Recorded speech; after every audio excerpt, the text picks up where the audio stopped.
పక్కన అధికారులు అయితే హెచ్చరికలు అయితే జారీ చేస్తున్నారు. మన ప్రధానంగా తెలిసిందే ప్రస్తుతానికైతే మచిలీపట్నానికి 230 కిలోమీటర్లు, అలాగే కాకినాడకి అయితే 310 కిలోమీటర్లు, విశాఖపట్నానికి 370 కిలోమీటర్లు ఈ యొక్క అతి వేగంతో, అలాగే గడిచిన 6 గంటల్లో తుఫాన్ అయితే 17 మనం చూసాం. అంటే ఇప్పుడు నిన్న రాత్రి చూసుకుంటే గడిచిన 6 గంటల్లో నిన్న 12 గంటల్లో అయితే తుఫాను గంటకి 15 కిలోమీటర్ల వేగంతో కదులుతూ వస్తుంది. అలాగే ఇప్పుడు చూసుకుంటే తాజాగా గడిచిన 6 గంటల్లో 17 కిలోమీటర్లు అంటే తగ్గుతుంది, ఒక పక్కన పెరుగుతుంది. దాని వేగాన్ని అయితే మొత్తం ఈ విధంగా పెంచుకుంటూ వస్తున్నటువంటి పరిస్థితి ఉంది. ఈ నేపథ్యంలోనే తుఫాన్ అయితే మరింత తీవ్ర రూపం దాల్చి ముంతా తుఫాన్ అయితే కాకినాడ వద్దే తీరం దాటే అవకాశం ఉంది. అలాగే కాకినాడ యానం ఈ సమీపంలోనే తుఫాను తీరం దాటుతుందనేది ఒక పక్కన వాతావరణ శాఖ అయితే చెప్పుకొస్తున్నారు. మొత్తం ఈ యొక్క కాకినాడ నుంచి యానం, అలాగే కోనసీమ, ముమ్మడివరం ఈ యొక్క నియోజకవర్గాల్లో అధికార యంత్రాంగం అప్రమత్తమయ్యారు. ఉప్పాడవంతా మొత్తం అధికారం అయితే అప్రమత్తమయ్యారు.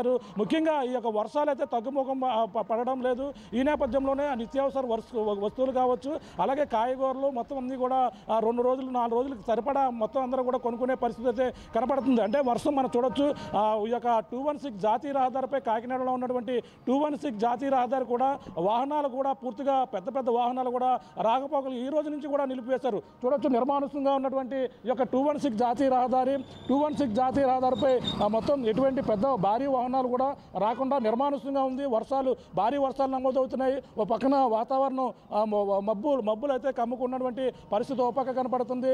ముఖ్యంగా ఈ యొక్క గాలులు గంటకి ఏదైతే తుఫాను తీరం దాటే సమయంలో 190 నుంచి 110 కిలోమీటర్ల ఈదురులు గాలులు వీస్తాయని ఒక పక్కన చెప్పుకొస్తున్న నేపథ్యంలో ఈ ఫ్లెక్సీలు కూడా భారీగా తొలగించినటువంటి దృశ్యాలను కూడా చూస్తున్నాం. మొత్తం రోడ్డు వారు ఉన్నటువంటి ఫ్లెక్సీలు కావచ్చు, పెద్ద కటౌట్లు మొత్తం అన్నీ కూడా తొలగించి, అంటే గాలులకి ఎక్కడైనా హోర్డింగ్స్ పడిపోయే అవకాశం ఉంది. ఈ నేపథ్యంలోనే అందరూ కూడా అప్రమత్తంగా ఉండాలని ఒక పక్కన హెచ్చరికలు జారీ చేస్తున్నారు. ఏదైనా ఆ చెట్లు పడిపోతుంటే మాత్రం ఆ యొక్క ఏదైతే విద్యుత్ స్తంభాలు కూడా నేలకొరిగే అవకాశం ఉంది. ఈ నేపథ్యంలోనే అందరూ కూడా అప్రమత్తం చేస్తున్నటువంటి పరిస్థితి కనపడుతుంది. అలాగే మనం చూస్తున్నాం, మళ్ళీ ఇప్పుడే తగ్గి మళ్ళీ వర్షం మొదలైనటువంటి దృశ్యాలను కూడా చూస్తున్నాం.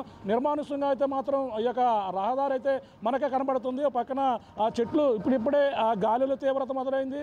మళ్ళీ వర్షం తగ్గి మళ్ళీ ఇప్పుడు మొదలైనటువంటి పరిస్థితి అయితే కాకినాడలో అయితే ప్రస్తుతం అయితే మనం చూస్తున్నాం. అలాగే కాకినాడతో పాటు అలాగే అంబేద్కర్ కోనసీమ జిల్లా అమలాపురంలో కూడా ఈ యొక్క ప్రభావం అయితే ఎక్కువగా ఉంటుంది. ఒక పక్కన భారీ నుండి అతి భారీ వర్షాలు అయితే నమోదవుతున్నటువంటి పరిస్థితి కనపడుతుంది. ప్రస్తుతం ఏదైతే ఆర్టీసీ బస్సులు మాత్రమే వెళ్తున్నాయి. చూడొచ్చు వర్షం అయితే నమోదైనటువంటి అప్పుడే వర్షం మొదలవుతుంది.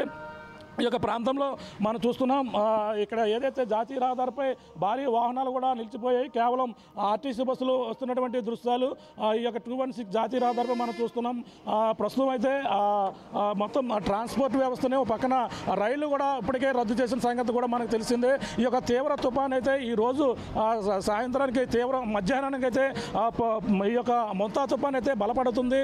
ఈ యొక్క సాయంత్రం బలపడినటువంటి ఈ మొంతా తుఫాన్ అయితే మనకి ప్రధానంగా ఈ యొక్క ప్రభావం అయితే ఈ కాకినాడ యానం మధ్య కనపడుతుందని ప్రధానంగా చెప్పుకొస్తున్నారు. ముఖ్యంగా నిన్న సాయంత్రం కాకినాడ రూరల్ ఏదైతే సూర్యారాపేట నుంచి అలాగే పర్వం కాలం మీద వెళ్తున్నటువంటి కుర్రాడు బైక్ మీద వెళ్తున్నారు. బైక్ మీద నుంచి జారి కాలువలో పడిపోయినటువంటి పరిస్థితి. అలాగే సాయి చరణ్ అనే యువకుడు 11 సంవత్సరాల బాలుడైతే ఆ కాలువలో కొట్టుపోయినటువంటి పరిస్థితి మనం క్లియర్గా కాకినాడ రూరల్ సత్వరం అయితే కనపడుతుంది. నిన్న నుంచి కూడా ఎన్డీఆర్ఎఫ్ ఎస్డీఆర్ఎఫ్ బృందాలు కూడా గాలింపు చర్యలు అయితే చేపట్టారు. అక్కడ కాకినాడ రూరల్లో ఉన్నటువంటి అక్కడ ఆ పరిస్థితి మనం చూస్తాం. అక్కడ ఇప్పుడు నిన్న నుంచి కూడా వెతికినప్పటికీ ఇంకా ఆ యువకుడి యొక్క బాడీ ఇంకా భౌతిక గాయం అయితే ఇంకా కనిపించిన పరిస్థితి ప్రధానంగా కనపడుతుంది. మొత్తం మీద నిన్న కాలువలు, అలాగే రోడ్లు, కాలువలు, అలాగే ప్రధానంగా ఈ యొక్క శుద్ధగడ్డ వాగు, అలాగే ఏలేరు పొంగి ప్రవహిస్తున్నటువంటి పరిస్థితి అయితే పిఠాపురం నియోజకవర్గంలో కనపడుతుంది. కాకినాడ రూరల్లో మాత్రం కాలువలన్నీ కూడా డ్రైనేజీలన్నీ కూడా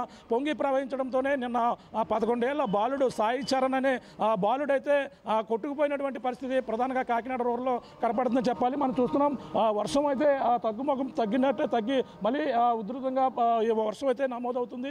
ఆకాశం కూడా మేఘావృతమై ఉంటుంది.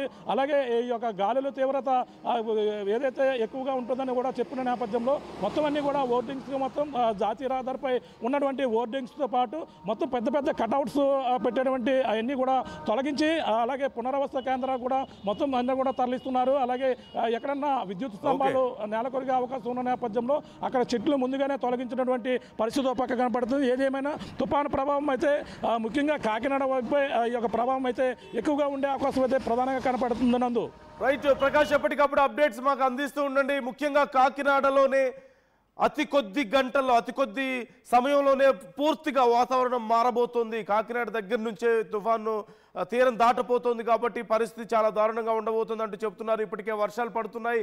కాకపోతే ఇప్పటి వరకు మీరు చూస్తున్నటువంటి వర్షాలు, ఇప్పుడున్నటువంటి పరిస్థితులన్నీ కూడా కేవలం ఒక చిన్న ఎగ్జాంపుల్, ఒక శాంపిల్ మాత్రమే.